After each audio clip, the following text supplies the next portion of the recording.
الزواجر میں امام حیثمی نے اور ابن ماجہ نے سیدنا ابو ایوب انصاری رضی اللہ تعالیٰ عنہ سے روایت کیا ہے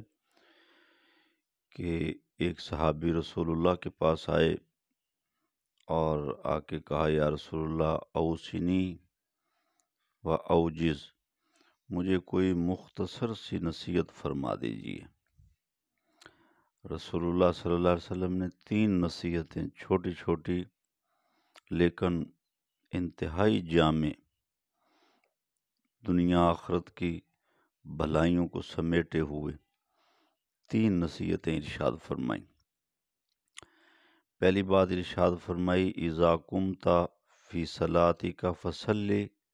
صلاۃ مودین، ایک کام تو یہ کیا کر کہ جب بھی تو نماز پڑھا کر تو اپنی زندگی کی آخری نماز سمجھ کے پڑھا کر کہ یہ میری زندگی کی آخری نماز ہے، شاید مجھے اب اس کے بعد والی نماز پڑھنے کا موقع نہیں مل سکے گا۔ لیکن آگے ایک نسخہ بھی ارشاد فرمایا جو اکثر لوگ سوال کرتے رہتے ہیں کہ جی ہمارا نماز میں دل نہیں لگتا، تو یہ نسخہ بھی ارشاد فرما دیا،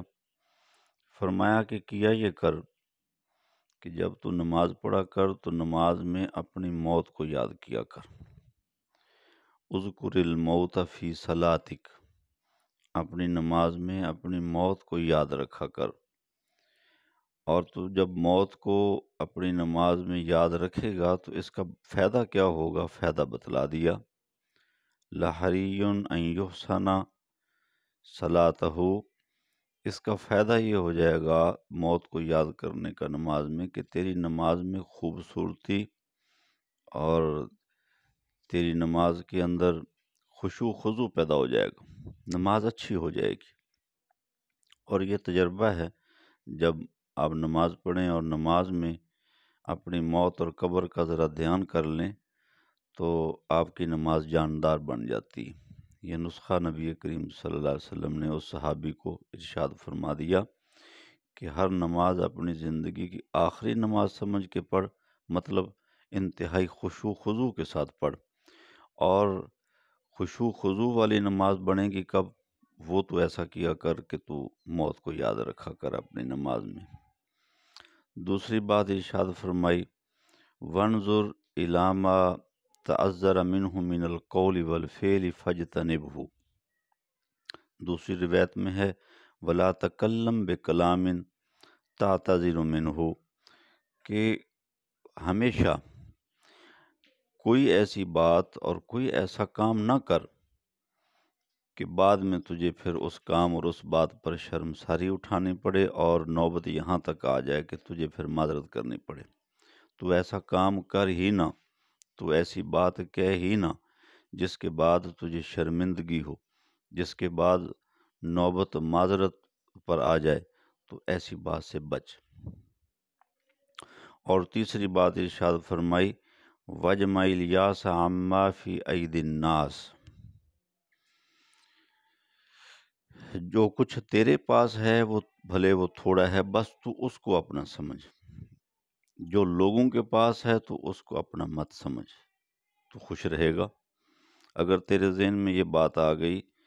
کہ وہ میرے دوست ہیں، وہ میرے رشتہ دار ہیں، یہ میرے بڑے اچھے پڑوسی ہیں، وہ میرے اچھے تعلق والے ہیں، تو ضرورت کے وقت ان کی چیزیں میں استعمال کر سکتا ہوں، میں ان سے مانگ سکتا ہوں، ضرورت کے وقت میں ان سے قرض لے سکتا ہوں، ضرورت کے وقت وہ چیزیں میری ہوں گی، ضرورت کے وقت وہ لوگ میرے کام آئیں گے۔ فرمایا کہ یہ امیدیں ساری ختم کر دے اہل دنیا سے، نا امید ہو جا، تو یہ سمجھ کہ میں نے زندگی گزارنی ہے تو میں نے صرف ان چیزوں کے سہارے اور بل بوتے پہ گزارنی ہے جو چیزیں میری اپنی ہیں۔ جو لوگوں کے پاس چیزیں ہیں تو یہ سمجھ لے کہ وہ میرے کبھی کام آنے والے نہیں، بھلے میں کتنی بھی مصیبت میں چلا جاؤں، میں جتنی مصیبت میں ہوں وہ میری نہیں ہیں، وہ میرے کام نہیں آئیں گی۔ اگر تو یہ اصول بنا لے اور اس اصول کی روشنی میں زندگی گزارے تو خوش رہے گا۔ دیکھیں پریشانی بنتی تب ہے جب ہم امید لگا لیتے ہیں اہل دنیا میں کچھ تعلق والوں سے، رشتہ داروں سے، دوستوں سے، ہم ایک امید قائم کر لیتے ہیں کہ کوئی بات نہیں، یہ مشکل وقت میں ہمارے کام آئے گا۔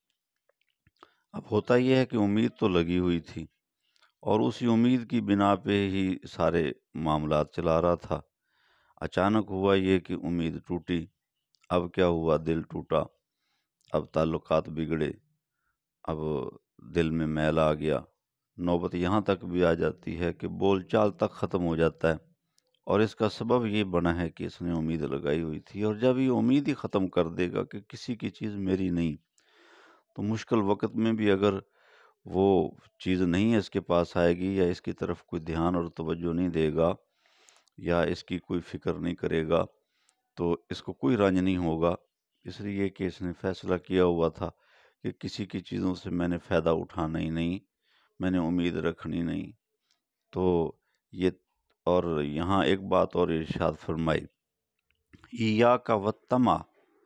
لالچ سے بچ۔ یہ بھی ایک نسخہ بتلایا ہے کہ لوگوں سے امید نہ رکھ۔